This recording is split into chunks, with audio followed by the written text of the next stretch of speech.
Valid passport होना चाहिए, valid visa होना चाहिए, अराउंड 8 लाख के। Hello friends, I Amisha, currently a second year nursing student at AIMS Nagpur, and if you are preparing for AIMS Nursing 2026 exam and you belong to OBC, ST, SC and EWS category, so this video is extremely important for you. कई students अपनी seat को खो देते हैं, not because of their marks, only because of document mistakes. So in this video I will explain everything clearly so that you don't face any problem during counseling. तो सबसे पहले हम बात करते हैं जनरल कैटेगरी के लिए। जनरल कैटेगरी के लिए तो आप सबको पता है कि कोई भी कास्ट सर्टिफिकेट नहीं होता है, तो उसके बारे में तो आप सब जानते हैं। तो अब हम बात करते हैं ओबीसी कैटेगरी के लिए। तो पहले हम बात करते हैं कि जो एम्स नर्सिंग 2025 का जो एग्ज़ाम हुआ था वो 1 जून को हुआ था, और जो एम्स पैरामेडिकल का जो एग्ज़ाम हुआ था 2025 वो 28 जून को हुआ था। तो जो एम्स नर्सिंग है उसके लिए जो 1 जून को जिसका पेपर हुआ था उसके लिए जो कास्ट सर्टिफिकेट है ओबीसी का वो 1 अप्रैल से 15 मई के अंदर के टाइम पीरियड का होना चाहिए, और उसके बाद भी अगर बनता आपका 15 मई को तो वो भी वैलिड नहीं होगा, वो इसी टाइम पीरियड के अंदर का होना चाहिए। और जो पैरामेडिकल स्टूडेंट्स है उसके लिए भी यही टाइम था कि 1 अप्रैल से और 15 मई के बीच का होना चाहिए। आप भी अपना जो कास्ट सर्टिफिकेट है वो अप्रैल से और मिड ऑफ मई के बीच का ही बनवाओ। इससे क्या होगा, आपकी काउंसलिंग में दिक्कत नहीं आएगी और आपका जो कास्ट सर्टिफिकेट है वो भी रिजेक्ट नहीं होगा।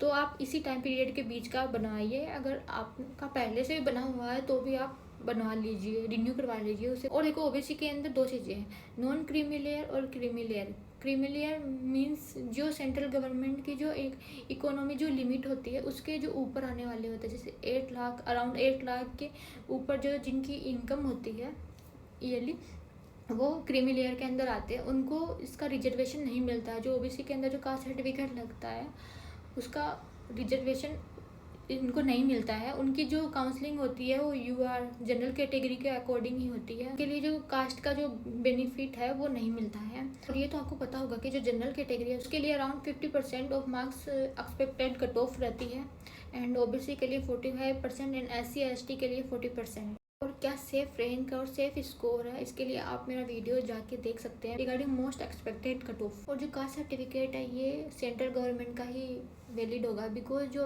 एम्स नर्सिंग का एग्ज़ाम है वो सेंट्रल गवर्नमेंट के अंडर आता है, तो इसके अंदर एक स्टेट गवर्नमेंट का वैलिड नहीं होगा। और कास्ट सर्टिफिकेट आप तहसीलदार से बनवा सकते हैं, एंड उसके लिए 4 गवर्नमेंट एम्प्लॉय के साइन भी चाहिए होते हैं। और आप ई मीटर से भी इसको अप्लाई कर सकते हैं, बाद में इसमें तहसीलदार के साइन होते हैं और 4 गवर्नमेंट एम्प्लॉय के साइन होते हैं। EWS कैटेगरी है उसका भी जो कास्ट सर्टिफिकेट है इसी टाइम पीरियड के अंडर होना चाहिए, 1 अप्रैल से 15 मई के अंडर होना चाहिए, जो पैरामेडिकल है या फिर जो एम्स BSc नर्सिंग है दोनों के लिए। और कास्ट सर्टिफिकेट है वो सेंट्रल गवर्नमेंट का ही होना चाहिए और स्टेट गवर्नमेंट का नहीं वैलिड होगा। और SC एंड ST कैटेगरी के लिए कास्ट सर्टिफिकेट बार बार रिन्यू करवाने की ज़रूरत नहीं है, जो एक बार बनता है वही वैलिड हो जाएगा। पर अगर आपका स्टेट वाला कास्ट सर्टिफिकेट है तो आप उसको सेंट्रल वाले में रिन्यू करवा सकते हैं, और अगर डैमेज हो गया तो भी आप रिन्यू करवा सकते हैं। अगर आप करवाना चाहते हो रिन्यू करवा सकते हैं, पर बार बार रिन्यू कराने की ज़रूरत नहीं है। यहाँ पे कई बच्चे ऐसे हैं जो SC ST कैटेगरी के हैं, उनका कास्ट सर्टिफिकेट बहुत पुराना है पर वो वैलिड हो गया है उनका। अब हम बात करेंगे कास्ट सर्टिफिकेट कब अपलोड करना रहता है। जब आपका एग्ज़ाम हो गया तो उसके बाद में रिजल्ट से पहले आपको कास्ट सर्टिफिकेट अपलोड करना रहता है। इसका ईमेल पे नोटिफिकेशन आता है कि अब आपको कास्ट सर्टिफिकेट अपलोड करना रहता है, प्रॉपर वे में अपलोड करना रहता है। लाइक ये फाइल इतनी MB के बीच होनी चाहिए, ये सब चेक भी कर सकते हैं उसको कि वो सही से अपलोड हुआ है नहीं हुआ है और रिजेक्ट तो नहीं हो गया है। किस कंडीशन में कास्ट सर्टिफिकेट वैलिड नहीं होता है, जब आपके कास्ट सर्टिफिकेट में स्पेलिंग मिस्टेक हो और जो डॉक्यूमेंट है वो मिसमैच हो रहे हो तो वो कास्ट सर्टिफिकेट वैलिड नहीं होता है। और जो टाइम पीरियड है उसके अंडर का कास्ट सर्टिफिकेट नहीं होता है तो भी वो वैलिड नहीं होता है। अब हम बात करेंगे, और आपने ये देखा होगा कि जब आपको सीट अलॉट होती है तो कई स्टूडेंट्स को FCNA आता है। तो FCNA क्या है? FCNA foreign country national applicant. ये क्या होता है कि ये वो स्टूडेंट्स होते हैं जिनके पास फॉरेन का पासपोर्ट होता है, फॉरेन की नेशनलिटी होती है, फॉरेन का वीज़ा होता है, जो एग्ज़ाम देते हैं इंडिया के अंदर की जो काउंसलिंग होती है उनके लिए ये जो कास्ट सिस्टम है इनको बेनिफिट नहीं मिलता है। इनकी जो काउंसलिंग होती है वो यूआर कैटेगरी के अंडर ही होती है। और उनके लिए क्या क्राइटेरिया होता है कि उनके पास वैलिड पासपोर्ट होना चाहिए, वैलिड वीज़ा होना चाहिए, 12th सर्टिफिकेट होना चाहिए एंड वो एलिजिबल होने चाहिए एग्ज़ाम देने के लिए। ये पूरी चीज़ देखी जाती है FCNA के लिए।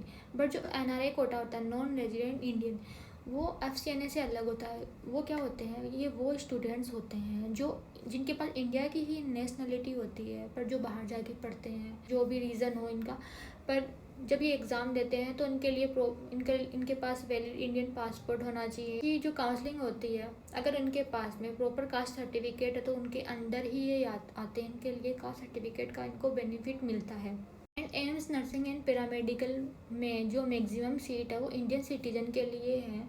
जो FCNA स्टूडेंट्स होते हैं इनके लिए लिमिटेड सीट्स होती है। और आप इंडियन सिटीजन है तो आपको गलती से भी FCNA ऑप्शन चूज़ नहीं करना है, क्योंकि बाद में क्या होगा, काउंसलिंग के टाइम पे डॉक्यूमेंट मिसमैच होंगे कि फॉरेन का पासपोर्ट है, इंडियन सिटीजन है, आप इंडिया की नेशनलिटी है, तो फिर आपकी काउंसलिंग रुक जाएगी और आपको सीट अलॉट नहीं होगी।